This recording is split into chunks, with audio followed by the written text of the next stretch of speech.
Jemaah yang dimuliakan Allah Subhanahu wa taala, seluruh harta kekayaan Khadijah diserahkan kepada suaminya, kepada Nabi sallallahu alaihi wasallam untuk perjuangkan agama ini.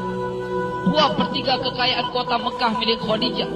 Tetapi ketika Khadijah hendak menjelang wafat, tidak ada kafan yang digunakan untuk menutupi Khadijah, jasad Khadijah. Bahkan pakaian yang digunakan Khadijah ketika itu adalah pakaian yang sudah sangat kumuh dengan 83 tambalan, di antaranya dengan kulit kayu. Jemaah yang dimuliakan Allah Subhanahu wa taala, dikisahkan satu hari Nabi sallallahu alaihi wasallam pulang daripada kerja dakwah. Ketika pulang masuk ke dalam rumah, biasa Khadijah menyambut, berdiri di depan pintu. Ketika Khadijah hendak berdiri menyambut, Nabi sallallahu alaihi wasallam kata, "Wahai Khadijah, tetaplah kamu di tempatmu." Ketika itu Khadijah senang menyusukan Fatimah yang ketika itu masih bayi. Tuan-tuan yang dimuliakan Allah Subhanahu wa taala, karena begitu pengorbanan Nabi dan Khadijah untuk agama ini, untuk macam mana hari ini kita kenal Rabb, untuk macam mana hari ini kita kenal macam mana kita solat, macam mana hari ini kita kenal Tuhan yang sebenarnya, kita kenal Allah. Jamaah yang dimuliakan Allah Subhanahu wa taala, seluruh harta kekayaan mereka telah menjadi habis. Sehingga ketika Fatimah menyusu, bukan air susu yang keluar, tetapi darah yang keluar yang masuk ke dalam mulut daripada Fatimah radhiyallahu anha. Maka Nabi SAW telah mengambil ini Fatimah dan diletakkan di tempat itu. Gantilah Nabi SAW berbaring di pangkuan Khadijah. Maka Nabi SAW karena begitu lelah jumpa manusia dengan menghadapi caci maki dan fitnah manusia ketika itu, Nabi tertidur. Ketika itulah Khadijah dengan belayan kasih sayang membelai kepala Nabi SAW. Tak terasa air mata Khadijatul Kubra menetes di pipi Nabi SAW. Nabi pun terjaga. "Wahai Khadijah, kenapa engkau menangis? Adakah engkau menyesal bersuamikan aku Muhammad?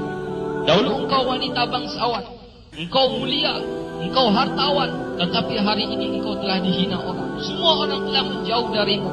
Seluruh harta kekayaanmu habis. Adakah engkau menyesal, wahai Khadijah, bersuamikan aku Muhammad?"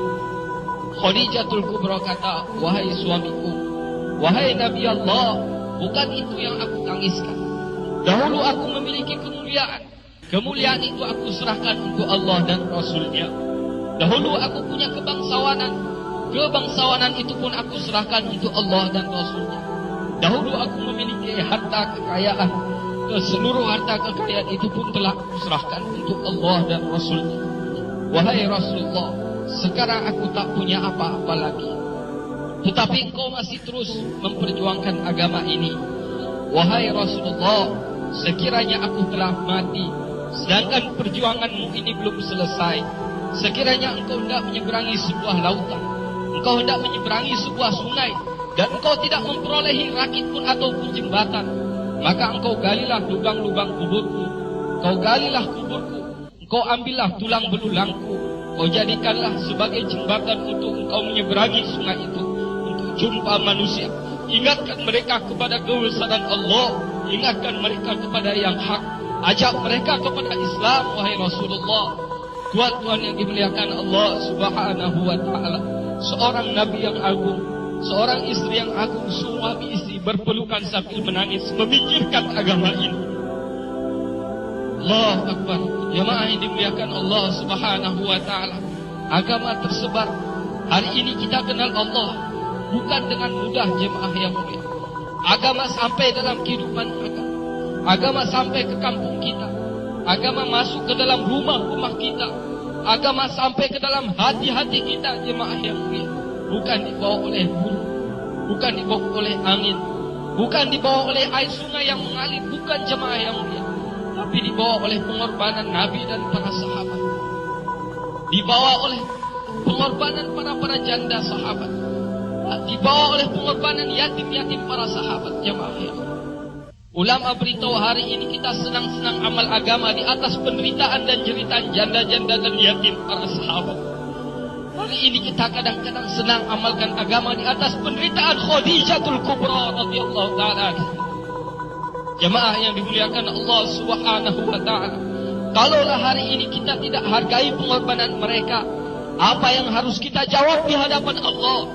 Kalaulah kita jumpa Allah, apa yang akan kita jawab di hadapan Nabi? Kalau kita jumpa dengan Nabi, apa yang akan kita jawab kalau kita jumpa dengan Abu Bakar yang telah menghabiskan seluruh harta bendanya untuk agama ini? Apalah yang akan kita jawab, wahai ibu-ibu yang mulia, kalau ibu-ibu jumpa dengan sahabiah-sahabiah yang telah mengorbankan suami-suami mereka syahid di jalan Allah?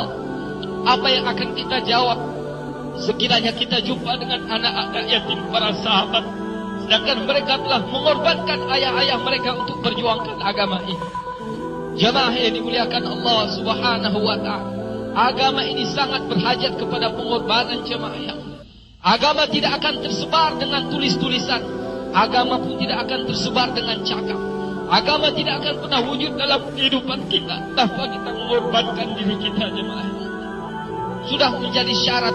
Agama akan wujud melalui pengorbanan, jemaah yang mulia. Hidayah akan datang dalam diri kita melalui pengorbanan. Agama akan tersebar.